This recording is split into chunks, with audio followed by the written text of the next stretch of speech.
جنہوں نے میٹرک پڑھا ہوا ہے وہ جانتے ہیں کہ ایک مضمون ہے الجبرا، اس کے اندر پرکار استعمال ہوتا ہے۔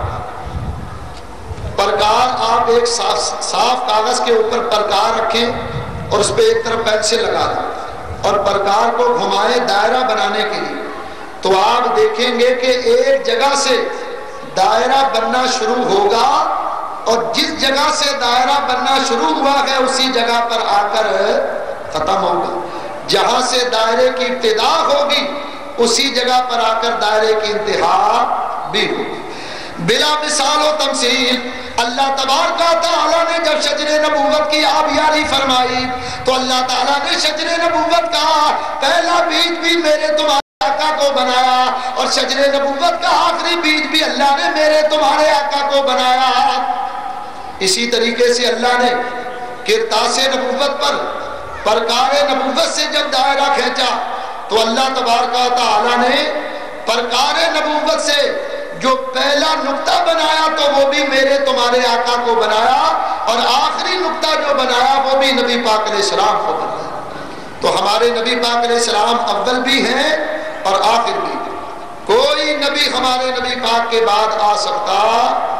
تو حضور نے فرمایا عمر یہ میرے بعد نبی ہوتے، یہ کتنی بڑی فاروق اعظم رضی اللہ تعالیٰ عنہ کی فضیلت۔ اب سنیے حضرت فاروق اعظم کا تقویٰ، آپ 31 لاکھ مربع میل کا علاقہ فتح کر کے فاروق اعظم نے اسلامی سلطنت میں شامل کی۔ 31 لاکھ، گویا ہمارے پاکستان جیسے 5 ملکوں کو، اتنے بڑے بڑے 5 ملکوں کو فتح کر کے فاروق اعظم نے اسلامی سلطنت کا حصہ بنایا۔ عراق، ایران، مصر، شام، اردن، مدائن، حمص، کرمان، سیستان، آرمینیا، آذربائیجان، بلوچستان، یہ سارا علاقہ تقریباً 18 ملکوں کو حضرت فاروق اعظم نے کلمہ پڑھایا۔ آپ نے 4000 مسجدیں تعمیر فرمائی، 4000 کلیسیا اور گرجے برباد کیے، اور مزے کی بات یہ کہ یہ پولیس کا محکمہ بھی فاروق اعظم نے ہی قائم فرمایا، لیکن اس وقت ذرا شکل کچھ اور تھی۔ بہرحال حضرت سیدنا فاروق اعظم رضی اللہ تعالیٰ عنہ آپ کے دور حکومت کے اندر بڑی فتوحات ہوئی، بہت سے علاقے فتح ہوئے، لیکن تقوی کا عالم کیا تھا؟ علماء نے لکھا کہ جب سے آپ خلیفہ بنے، خلیفہ بننے کے بعد آپ نے ساری زندگی کبھی تازہ کھانا استعمال نہیں کیا، ہمیشہ جو کی روٹی استعمال کرتے اور باسی اور سوکھی روٹی استعمال کرتے ہیں۔ اتنی بڑی سلطنت کے مالک لیکن جو کی سوکھی ہوئی روٹی استعمال کرتے، بلکہ بیت المال کی اس طرح حفاظت کرتے۔ ایک مرتبہ مال غنیمت میں کچھ درہم آئے ہوئے تھے، فاروق اعظم ان درہموں کی گنتی کر رہے تھے، آپ کی بیٹی آئی اور ایک درہم اٹھا کر بھاگی۔ حضرت فاروق اعظم نے باقی درہم رکھے اور اپنی بیٹی کے پیچھے دوڑے، اور ایک جگہ جا کر آپ نے دیکھا، آپ کی بیٹی نے دیکھا کہ میرے ابا جان آ رہے، تو جلدی سے وہ درہم منہ میں ڈال دی۔ آپ نے جا کر انہیں پکڑا اور ہاتھ ڈال کر ان کے منہ سے وہ درہم نکالا، فرمایا تو نے یہ اتنی آسانی سے منہ میں رکھ لیا، یہ خیال نہیں کیا کہ کل قیامت کے روز اگر اللہ نے عمر سے اس درہم کے بارے میں سوال کیا تو عمر کیا جواب دے۔ اسی طریقے سے ایک مرتبہ ملک شام سے زیتون آیا، روغن زیتون، زیتون کا تیل، فاروق اعظم نے پیالے بھر بھر کے وہ زیتون مسلمانوں میں تقسیم کی۔ جس برتن میں زیتون آیا ہوا تھا، آپ کے صاحبزادے حضرت عبداللہ بن عمر، انہوں نے اس برتن میں سے ہاتھ لگا کر کچھ زیتون اپنے سر پر مل لی۔ حضرت فاروق اعظم نے آپ کو یہ حرکت کرتے ہوئے دیکھا، آپ نے اپنے بیٹے کا ہاتھ پکڑا، حجام کے پاس لے گئے، فرمایا اس کے بال مونڈ دو، اس کے سر کے بال اتار دو، اس نے مسلمانوں کی اجازت کے بغیر بیت المال کا تیل استعمال کیا ہے۔ مجھے بتاؤ ہے کوئی ایسا حاکم؟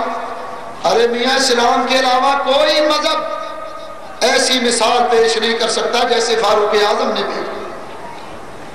اگر ہے کوئی تو مثال پیش کرو.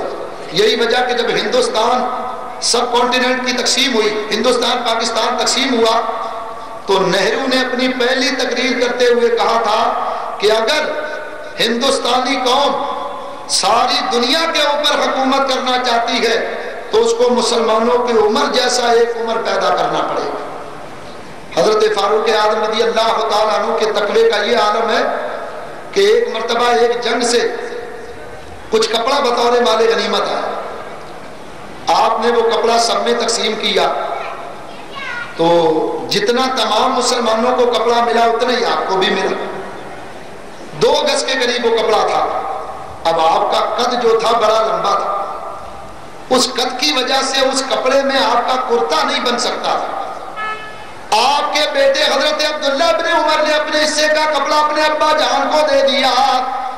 فاروق اعظم نے اس کا کرتا بنایا. 2-4 روز کے بعد جب پہن کر آئے تو ایک صحابی نے کھڑے ہو کر سوال کیا، یا امیر المومنین آپ نے زیادہ کپڑا کیوں لیا؟ جتنا تمام مسلمانوں کو کپڑا ملا ہے اتنا ہی آپ کو بھی ملا. آپ کا قد لمبا ہے، آپ کا تو کرتا نہیں بن سکتا تھا، تو پھر آپ نے یہ کپڑا زیادہ کیوں لیا؟ اس زمانے کے لوگ حاکم وقت کا بھی احتساب کرتے تھے، اور ہمارے ہاں اللہ ماشاء اللہ یہ حال ہے کہ کوئی زبان تو کھول کر دیکھے خود ہی اس کو خبر لگے گی. فاروق اعظم رضی اللہ تعالیٰ عنہ جانتے تھے کہ میں زمین پر اللہ کا خلیفہ ہوں، قیامت کے روز مجھے اس کا جواب دینا ہے. آپ نے اپنے لڑکے حضرت عبداللہ ابن عمر کو کھڑا کیا، فرمایا بیٹا تم ان کو جواب دو. فرمایا میرے ابا جان نے زیادہ کپڑا نہیں لیا، جتنا تمام مسلمانوں کو کپڑا ملا اتنا میرے ابا جان کو بھی ملا. لیکن میں دیکھتا تھا کہ میرے ابا جان کا قد لمبا ہے، اس کرتے میں ان کا، اس کپڑے میں ان کا کرتا نہیں بن سکتا تھا، تو میں نے اپنے حصے کا کپڑا اپنے ابا جان کو دیا. یاد رکھو یہ ہے کردار مسلمانوں کے امیر کا.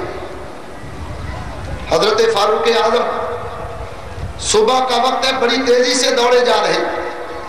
حضرت علی المرتضیٰ راستے میں مل گئے. یا امیر المومنین کہاں جا رہے؟ فرمایا علی بیت المال کا ایک اونٹ ہو گیا ہے، اس کو ڈھونڈنے جا رہا ہے. حضرت علی المرتضیٰ نے کہا یا امیر المومنین آپ نے اپنے بعد میں آنے والے خلیفاؤں کے لیے بڑی مشکل کر دی. فرمایا علی یہ بات نہیں ہے، بات یہ کہ کل قیامت کے روز اگر دریائے دجلہ کے کنارے ایک بکری کا بچہ بھی بھوکا سو گیا تو عمر کو قیامت کے روز اللہ کی بارگاہ میں اس کا بھی جواب دینا پڑے. کراچی کی 1.5 کروڑ کی آبادی ہے، کراچی کی ہزاروں انسان بھوکے سوتے، لیکن وہ ایک کسی شاعر نے کیا خوب کہا ہے، امیر شہر نے ہیرے سے خودکشی کر لی، غریب شہر تو فاقے سے مر گیا. یار کتنے مسلمان بھوکے سوتے ہیں لیکن حاکم وقت کے کانوں پر جو نہیں رہتے. بہرحال میرے دوستوں بزرگوں سے اندازہ کرو حضرت فاروق اعظم رضی اللہ تعالیٰ عنہ، آپ اسلام کے ایسے جری سپاہ سالار، اتنا عدل اور انصاف کرنے والے. مصر سے شکایت آئی، ایک آدمی مصر سے مدینہ طیبہ ہے. حضرت فاروق اعظم رضی اللہ تعالیٰ عنہ کی خدمت میں آ کر اس نے شکایت کی، یا امیر المومنین مصر کے گورنر عمر بن العاص کے لڑکے نے مجھے کوڑے مارے. فاروق اعظم نے فرمایا وجہ کیا تھی؟ یا امیر المومنین اس نے مجھ سے کہا کہ آؤ میرے ساتھ دوڑ لگاؤ. میں نے دوڑ لگائی، میں جیت گیا، وہ ہار گیا. اس نے ہار کا بدلہ لیتے ہوئے کہا کہ میں 2 کریموں کا بیٹا ہوں تو مجھ سے کیسے آگے نکل گیا؟ گورنر کے بیٹے سے آگے نکل گیا. یا امیر المومنین اس نے مجھے کوڑے مارے، مجھے انصاف چاہیے.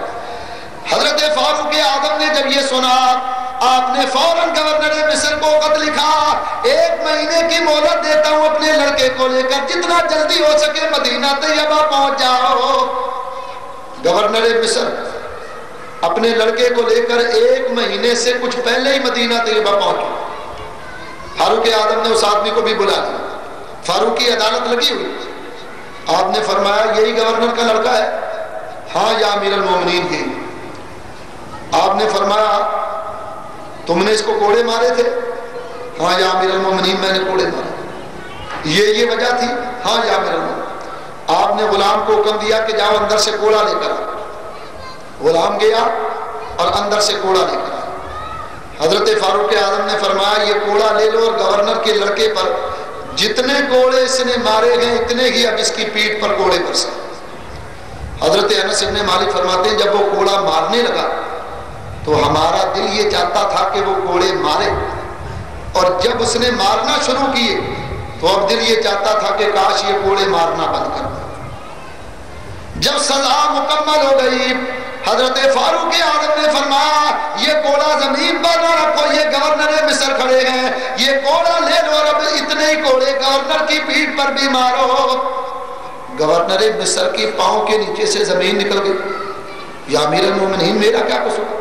فرمایا تو گورنر ہے مصر کا اور اس کو انصاف لینے کے لیے مدینے آنا پڑا؟ ایسے بے خبر گورنر کی ہمیں کوئی ضرورت نہیں۔ جہاں پر ظلم ہوا ہے انصاف بھی اسی جگہ ملنا چاہیے۔ حضور نے فرمایا کلکم راعٍ وکلکم مسئول عن رعیتہ۔ حضور نے فرمایا تم میں سے ہر آدمی اپنے گھر والوں پر حاکم ہے اور اس سے قیامت کے روز اس کی رعایا کے بارے میں سوال کیا جائے گا۔ اتنے بے خبر گورنر؟ کہا یا امیر المومنین اس سے پہلے یہ تو پوچھئے کہ کیا یہ انصاف لینے کے لیے میرے پاس آیا تھا؟ یا امیر المومنین یہ تو میرے پاس آیا ہی نہیں۔ اگر یہ انصاف لے کر لینے کے لیے آتا اور میں انصاف نہ کرتا تو پھر میں سزا کا مستحق تھا۔ یہ میرے پاس آیا ہی نہیں، اس لیے یا امیر المومنین میں اس سزا کا حقدار نہیں بنتا۔ اس آدمی نے بھی کہا یا امیر المومنین میرا ان سے کوئی جھگڑا نہیں، گورنر کے لڑکے سے شکایت تھی جو آپ نے پوری فرما دی۔ یہ ہے فاروق اعظم کا عدل۔ اور آج کل اگر ایسا ہوتا تو وہ کہنا ہی بیکار ہے۔ میرے دوستوں بزرگوں ذرا غور فرمائیے گا، حضرت سیدنا فاروق اعظم رضی اللہ تعالیٰ عنہ آپ کا زمانہ تھا۔ آپ کی عادت مبارکہ یہ تھی کہ آپ عشاء کی نماز کے بعد مدینہ طیبہ کی گلیوں میں گشت کیا کرتے تھے۔ ایک مکان کے قریب سے گزرے تو اندر سے بچوں کے رونے کی آواز آ رہی تھی۔ آپ آگے بڑھ گئے، دوسرے چکر میں آئے تو پھر آواز آ رہی تھی۔ آپ نے فرمایا اللہ کی بندی یہ بچے کیوں روتے ہیں؟ اندر سے آواز آئی ہے بھائی میرا خاوند جنگ میں شہید ہو گیا ہے اور عمر کو دیکھو کہ امیر المومنین بن گئے ہیں اور اپنی رعایا کی انہیں کوئی خبر نہیں۔ میں قیامت کے روز اللہ کی بارگاہ میں سوال کروں گی، میرا خاوند شہید ہو گیا، میرے بچے بھوکے ہیں اور گھر میں کھانے کے لیے کچھ نہیں، اور عمر کو دیکھو کہ امیر المومنین بنے ہوئے ہیں۔ فاروق اعظم نے جب یہ سنا اسی زمین پر بیٹھ گئے اور سر پکڑ کر زار و قطار رونے لگے۔ اتنا روئے گئے کہ ہچکیاں بن گئیں اور آپ کے آنسوؤں سے آپ کی داڑھی گیلی ہو، اور پھر روتے ہوئے وہاں سے اٹھے، گھر آئے، بیت المال آئے، بیت المال کا دروازہ کھولا، ایک آٹے کی بوری اپنی پشت پر لا دی، ایک ذبح شدہ بکری، کچھ کھجوریں، تھوڑا سا گھی لیا، جانے لگے تو آپ کا غلام اسلم بیدار ہو گیا۔ کون؟ سوتے رہو عمر ابن خطاب۔ وہ جلدی سے بیدار ہو گیا، یا امیر المومنین لائیے یہ مجھے دے دیجئے میں اپنی پیٹھ پر اٹھا لوں۔ فرمایا خبردار یہ میں تمہیں نہیں دوں گا، اگر یہ وعدہ کرو کل قیامت کے روز عمر کا بوجھ اٹھا لو گے تو آج کا بوجھ بھی تمہیں دے دوں۔ اگر کل کا اٹھا سکتے ہو قیامت کے روز کا بوجھ تو پھر آج کا بھی اٹھا لو، اور اگر کل قیامت کے روز میرا بوجھ نہیں اٹھا سکتے تو آج کا بوجھ بھی مجھے اٹھا لینا۔ اسی حالت میں گھر آئے، کہا ہے بہن میں کچھ غلہ لایا، یہ آٹا لو اور بچوں کو جگاؤ، آٹا گوندو اور روٹیاں پکاؤ۔ فاروق اعظم اندر داخل ہوئے تو دیکھا چولہے سے دھواں نکل رہا ہے اور پتیلی میں پانی اور پانی میں چند پتھر پڑے ہوئے ہیں۔ ماں نے اس آسرے میں بچوں کو سلایا ہوا ہے کہ کھانا پک رہا ہے، اور وہ روتے روتے سو چکے۔ حضرت فاروق اعظم نے دیکھا تو لکڑیاں گیلی تھی، آپ نے گیلی لکڑی کو چولہے میں لگایا، تو آپ جانتے ہیں کہ لکڑی گیلی ہو تو دھواں زیادہ دیتی۔ فاروق اعظم نے گیلی لکڑی لگائی، اس کو آگ نہیں لگتی، آپ پھونک مارتے ہیں، آگ جو لگی دھواں نکلا تو آپ کی داڑھی اور آنکھوں پر دھواں آیا، آپ کی آنکھوں میں آنسو آ گئے، روتے ہوئے فرمایا ایسے حاکم کے ساتھ اسی طرح ہونا چاہیے۔ عمر اور تو اتنی بڑی سلطنت کا حاکم بن گیا اور اپنی رعایا سے بے خبر ہے. آگ جلائی, لکھا ہے کہ وہ دھواں آپ کی داڑھی سے ہوتا ہوا نکلتا ہے. اس نے آٹا گوندا اور کہا ہے بھائی تمہارا شکریہ, تم نے اس مصیبت کے وقت میں میری مدد کی. فرمایا جب تک یہ بچے کھا نہیں لیں گے میں یہاں سے نہیں جاؤں گا, جب تک میں ان بچوں کو کھاتا ہوا نہیں دیکھوں گا یہاں سے نہیں جاؤں گا. تم آٹا گوندھ کر روٹیاں پکاؤ. اس نے آٹا گوندا, روٹیاں پکائی. حضرت فاروق اعظم نے اپنے ہاتھ سے ان بچوں کو روٹی کے نوالے کھلائے اور کھلانے کے بعد اپنا قصور معاف کرایا اور فرمایا کہ کل صبح کے وقت عمر کے پاس آ جانا, وہ تمہارا وظیفہ مقرر کر دیں گے. یہ تھا فاروق اعظم کا کردار اپنی رعایا کے بارے میں. حضرت فاروق اعظم جب خلیفہ بنے تو آپ کو پتا چلا کہ حضرت صدیق اکبر ایک بوڑھی عورت کے اس بوڑھی عورت کو کھانا کھلانے کے لیے جاتے تھے. وہ آنکھوں سے نابینا تھی اور اس کے دانت بھی نہیں تھے. آپ کو پتا چلا کہ صدیق اکبر فلاں بوڑھی عورت کو کھانا کھلانے جاتے, فرمایا آج سے ہم بھی جایا کریں. حضرت فاروق اعظم پہلے دن کھانا لے کر اس بوڑھی عورت کے مکان پر پہنچے. آپ نے روٹی کا نوالا بنا کر اس کو کھلایا. نوالا اس کے منہ میں گیا تو وہ زاروں قطار رونے لگی. آپ نے فرمایا اللہ کی بندی کیوں روتی؟ اس نے کہا معلوم ہوتا ہے کہ آج خلیفۃ الرسول صدیق اکبر کا انتقال ہو گیا ہے. فاروق اعظم نے فرمایا اللہ کی بندی تجھے کیسے پتا چلا؟ اس نے کہا بات یہ ہے کہ جب صدیق اکبر مجھے کھانا کھلانے کے لیے آتے, میرے دانت نہیں تھے, وہ روٹی کا نوالا اپنے منہ میں ڈال کر اچھی طرح چباتے, جب وہ نرم ہو جاتا تو میرے منہ میں ڈال دیتے. آج تم نے چبایا نہیں روٹی, ویسے میرے منہ میں ڈال دی. معلوم ہوتا کہ کھلانے والا امیر المومنین ابو بکر نہیں بلکہ کوئی اور آیا ہوا ہے. ارے کوئی ہے ایسا کردار کرنے جس کا کردار ایسا؟ ارے ان کی وفاداریوں کے قربان جاؤ. ارے کوئی ہے جو ایسی حکومت کر کے دکھائے جو اپنی رعایا کا اتنا خیال رکھنے والا ہو. فاروق اعظم رضی اللہ تعالیٰ عنہ کا شہادت ہوئی. 40 دن کے بعد کسی نے دیکھا پسینہ پوچھتے ہوئے جا رہے ہیں. کسی نے خواب میں دیکھ کر کہا یا امیر المومنین کہاں جا رہے ہیں؟ فرمایا 40 دن کے بعد آج حساب دے کر فارغ ہوا. ذرا سوچو, وہ امیر المومنین جن کو رسول اللہ نے دنیا میں ہی زندگی میں ہی جنت کی بشارت دی, عمر فی الجنہ, حضور نے فرمایا عمر جنت, وہ 40 دن کے بعد حساب دے کر فارغ ہوئے. حضرت سلیمان علیہ السلام پورے ربع مسکون پر حکومت کرنے والے, پوری دنیا پر آپ کی حکومت تھی. حضور علیہ السلام فرماتے ہیں, حدیث میں آتا ہے کہ آپ ساری دنیا کے بادشاہ تھے. یہی وجہ ہے کہ باقی نبیوں کے مقابلے میں قیامت کے روز 40 سال کے بعد جنت میں داخل ہوں. کیوں؟ اس لیے کہ بادشاہ نبی تھے. اور اللہ ماشاء اللہ ہمارے ہاں تو حال ہی الگ. حضرت فاروق اعظم رضی اللہ تعالیٰ عنہ, آپ کا عدل اور انصاف, یہ ضرب المثل. اب میں آپ کے سامنے مختصر حضرت سیدنا فاروق اعظم کی شہادت کا کچھ تذکرہ بیان کروں اور پھر گفتگو ختم کروں. حضرت فاروق اعظم نے مصر کا گورنر بنایا مغیرہ بن شعبہ. یہ نبی پاک علیہ السلام کے ایک صحابی تھے. آپ جب یہ کوفہ کا جب انہیں گورنر بنایا تو انہوں نے اہل کوفہ پر ذرا ٹیکس لگایا. تو وہاں ایک آدمی تھا جس کا نام تھا فیروز ابو لولو مجوسی. یہ مجوسی تھی, آگ کا پجاری. یہ حضرت مغیرہ بن شعبہ کی شکایت لے کر حضرت فاروق اعظم کے پاس آئے. یا امیر المومنین آپ کے گورنر نے مجھ پر ٹیکس لگا دیا. فاروق اعظم نے فرمایا کہ تم کیا کام کرتے ہو؟ کہا میں چکیاں بناتا ہوں. آپ نے فرمایا تم جو کام کرتے ہو وہ کام تو ہمارے مدینے میں بھی کوئی نہیں کرتا. اس اعتبار سے کوئی زیادہ ٹیکس نہیں لگا. اور کتنا ٹیکس ہے؟ کہا 2 درہم. فرمایا جاؤ اس کو ادا کرو. اب وہ مجوسی ناراض ہو کر جانے لگا. دروازے تک پہنچا تو حضرت فاروق اعظم نے بلا دیا. آپ نے فرمایا میاں تم چکیاں بناتے ہو, کیا ہمیں بھی ایک چکی بنا دو گے؟ تو اس نے تہدید آمیز, دھمکی آمیز انداز میں کہا کہ آپ کو تو ایسی چکی بنا کر دوں گا کہ جس کا شعلہ اور چرچا دور دور تک ہو.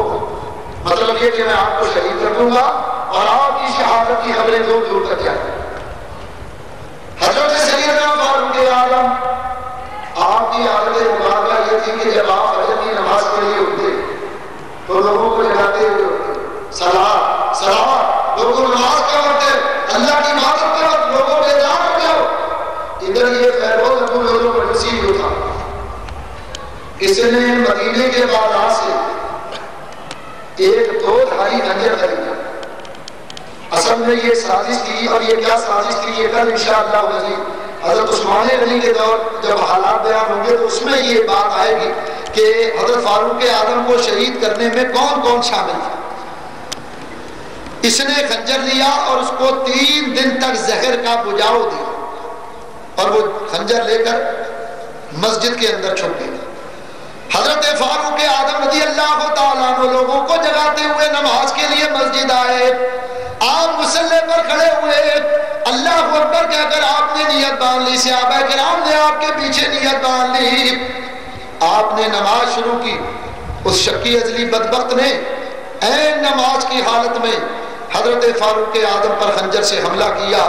آپ کے سینے پر پے در پے خنجر کے کئی وار کر دیے گئے. آپ کے جسم مبارک سے خون نکلا اور آپ کے کپڑے خون میں تر بتر ہوئے. آپ نے پکارا واللہ مجھ پر حملہ کر دیا گیا ہے. خون کی کثرت کی وجہ سے آپ زمین پر گرے. صحابہ کرام دوڑے. حضرت فاروق اعظم کو اٹھا کر گھر لایا گیا.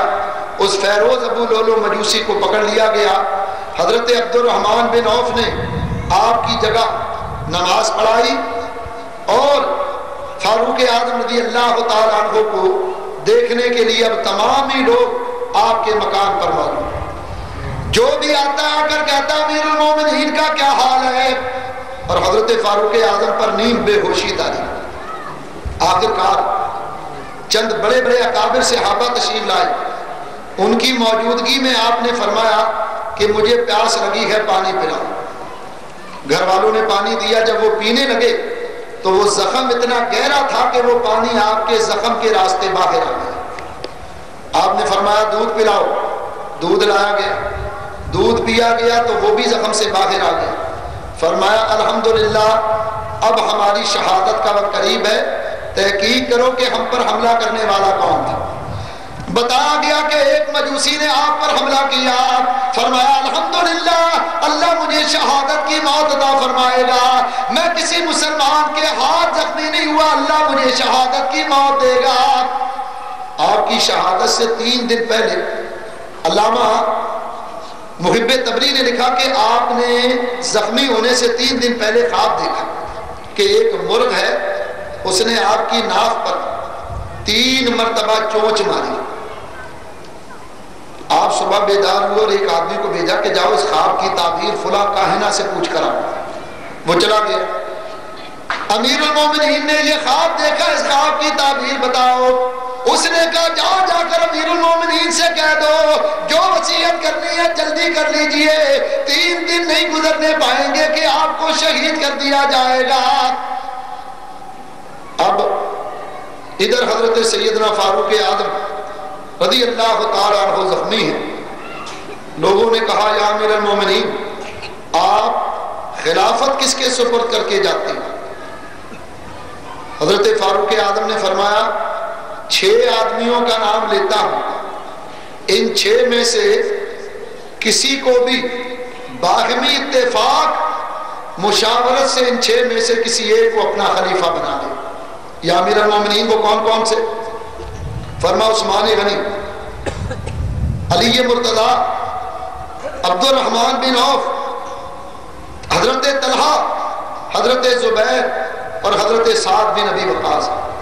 فرمایا ان 6 میں سے کسی ایک کو باہمی اتفاق سے اپنا خلیفہ بنا لے. یاد رکھیے ہمارے ہاں یہ جو جمہوریت کی لوگ رٹ لگاتے ہیں، اسلام میں ایسی جمہوریت کی کوئی گنجائش نہیں. یہاں تو یہ ہے کہ جس کے ووٹ زیادہ ہو جائیں بھلے وہ عہدے کا اہل ہو یا نہ ہو. ایسے ایسے بھی وزیر بنے ہیں کہ جن کو یہ بھی معلوم نہیں ہے کہ سردی میں استنجا کس طرح کرتے ہیں اور گرمی میں کس طرح کرتے ہیں. لیکن اسلام میں یہ ہے کہ یہ دیکھو کہ اس عہدے کا اہل کون. ان 6 آدمیوں کا نام لیا گیا، پھر بعد میں باہمی اتفاق سے ان کو خلیفہ بنایا گیا. یہ انشاءاللہ کل بیان ہوگا. حضرت فاروق اعظم رضی اللہ تعالیٰ عنہ کی شہادت ہوئی اور آپ کو نبی پاک علیہ السلام کے حجرے میں حضرت صدیق اکبر رضی اللہ تعالیٰ عنہ کے پہلو میں دفن کر دیا گیا. حضور نے فرمایا قیامت کا روز ہوگا، میرے عمر اور ابو بکر کی یہ شان ہوگی کہ جب میں قبر سے اٹھوں گا تو ابو بکر میرے دائیں ہوگا اور عمر میرے بائیں. حضور فرماتے ہیں میں ان کے ساتھ مل کر بقی والوں کی شفاعت کروں. اللہ تعالی ہمیں حضرت فاروق اعظم سے کامل محبت وابستگی کی توفیق عطا فرمائے. کل انشاءاللہ العزیز حضرت سیدنا عثمان غنی کے حالات بیان ہوں گے. یہ میری کیسٹیں ہیں، یہ ایک نیا موضوع ہے میرا، جادو ٹونا اسلام کی نظر میں. یہ جو لوگ سفلی کرتے ہیں، جادو کرتے کراتے ہیں، اس کے بارے میں کہ اس کا عذاب کیا ہے اور اس کے نقصان کیا ہے، یہ موضوع یہاں موجود ہے. اور یہ جو پہلی تقریر میں نے یہاں کی تھی اسلام میں 5 چیزوں کا ذکر، یہ بھی یہاں موجود ہے. اور میرے استاد خطیب پاکستان حضرت علامہ مولانا محمد صدیق صاحب ملتانی دامت برکاتہ القدسیہ حضرت کی بھی ایک یہ تقریر لفظ برہان کی تشریح یہاں موجود ہے. جو حضرات لینا چاہیں یہاں 7 اسٹار لگا ہے، یہاں سے لے سکتے ہیں. اب درود و سلام پڑھ لیجئے اور پھر اس کے بعد دعا ہے.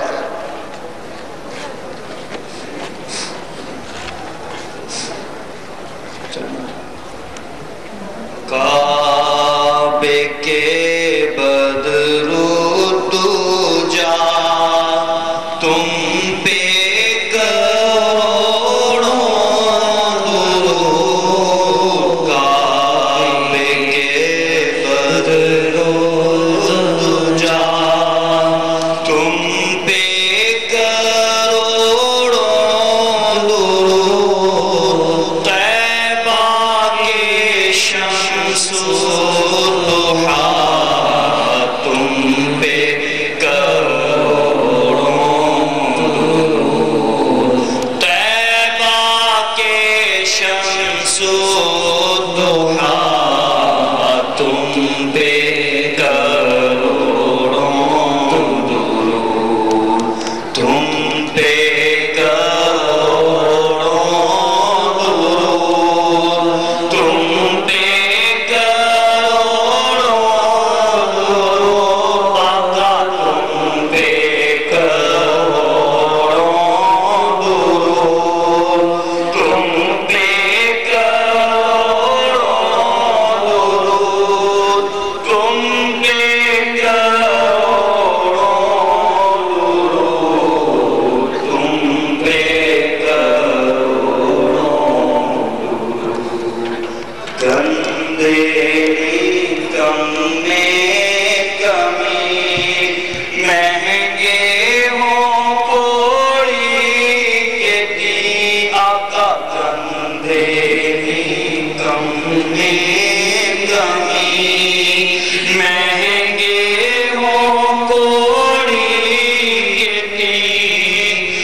شاہ تم پہ کروڑوں درود، تم پہ کروڑوں درود، تم پہ کروڑوں درود، آقا تم پہ کروڑوں درود، تم پہ کروڑوں درود، تم پہ کروڑوں درود، تم پہ کروڑوں۔ کام وہ لے لیجئے تم کو جو راضی کرے، آقا کام وہ لے لیجئے تم کو جو راضی کرے، آقا کام وہ لے لیجئے تم کو جو راضی کرے۔ ٹھیک ہے نام رضا تم پہ کروڑوں درود، ٹھیک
کلام عاجزانہ ہو قبول آوی جا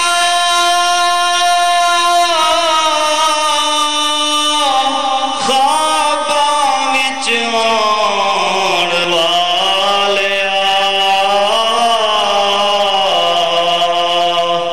آوی جا امت نو بخشوان والیا تو سخی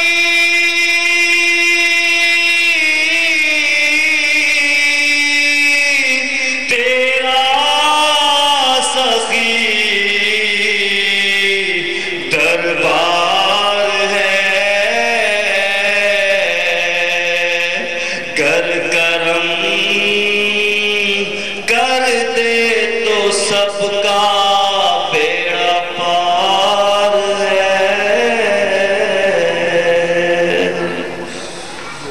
اللهم صل على سيدنا مولانا محمد معدن الجود والكرم صلاة والسلام عليك يا سيدي يا رسول الله إلهي أنت مقصودنا ورداك مطلوبنا وآتنا محبة ذاتك ومعرفة صفاتك إلهي تب من كل المعاصي بإخلاص الرجاء للإخلاص يرسني يا غياث المستغيثين بفضلك يوم يؤخذ من نواسك اللهم إني أسألك علما نافعا ورزقا واسعا ولسانا ذاكرا ويقينا صادقا وقلبا خاشعا ورزقا حلالا طيبا یا الہ العالمین حاضرین کی جائز دلی مرادوں کو پورا فرما پروردگار عالم انجمن حاضہ کے لیے دعا کریں اللہ تعالیٰ ان میں آپس میں اتحاد اتفاق محبت اور بھائی چارہ پیدا فرمائے یا رب العالمین ان کی کوشش اور کاوش کو اپنے حبیب کے صدقے مقبول منظور فرما اور دارین میں اس کی جزا عطا فرما یا الہ العالمین میلاد پاک کی برکت سے ذکر پاک کی برکت سے اس علاقے کے اس محلے پر اپنا رحم و کرم نازل فرما آنے والی آفات و بلیات سے اہل محلہ کو محفوظ فرما یا رب العالمین حاضرین میں اور اہل محلہ میں جو بیمار ہیں سب کو شفاء کاملہ سے عطا فرما یا رب العالمین پروردگار عالم بے روزگاروں کو روزگار اس کے حالات عطا فرما جو مسئلے روزگار ان کے روزگار میں برکتیں اور وسعتیں عطا فرما جو بے اولاد کو ایک سال اولاد عطا فرما جن کی اولادیں ہیں ان اولادوں کو ماں باپ کا فرما بردار فرما یا رب العالمین ہمیں 5 وقت نماز پڑھنے قرآن پڑھنے نماز تہجد پڑھنے کی توفیق عطا فرما ہمیں وہ کام کرنے کی توفیق عطا فرما اس میں تیری تیرے حبیب کی رضا ان کاموں سے محفوظ فرما اس میں تیری تیرے حبیب کی ناراضگی یا الہ العالمین حضور علیہ السلام سے کامل محبت عطا فرما اسی محبت پر ہمارا خاتمہ فرما ہماری آنے والی نسلوں میں حضور کے لیے ادب اور تعظیم پیدا فرما یا الہ العالمین تمام مسلمانوں کو بار بار حجاز مقدس مکہ مکرمہ مدینہ طیبہ کی حاضری نصیب فرما روضہ اقدس پر حاضر ہو کر درود و سلام کے نذرانے پیش کرنے کی توفیق عطا فرما یا رب العالمین پروردگار عالم ملت اسلامیہ کو بیداری عطا فرما مسلم حکمرانوں کو غیرت عطا فرما یا رب العالمین اسلام کے پرچم کو سربلندی عطا فرما کفر کو شکست عطا فرما اللہم اید الاسلام والمسلمین اللہم اعز الاسلام والمسلمین اللہم انصرنا الاسلام والمسلمین اللہم غلبت الاسلام والمسلمین اللہم برکت الاسلام والمسلمین اللہم یسر علینا زیارت الحرمین الشریفین قال الله تبارك وتعالى في كلامه في شان حبيبه ان الله وملائكته يصلون على النبي يا ايها الذين امنوا صلوا عليه وسلموا تسليما اللهم صل على سيدنا مولانا محمد معدن الجود والكرم صلاة وسلام عليك يا سيدي يا رسول الله سبحان ربك رب العزة عما يصفون وسلام على المرسلين والحمد لله رب العالمين.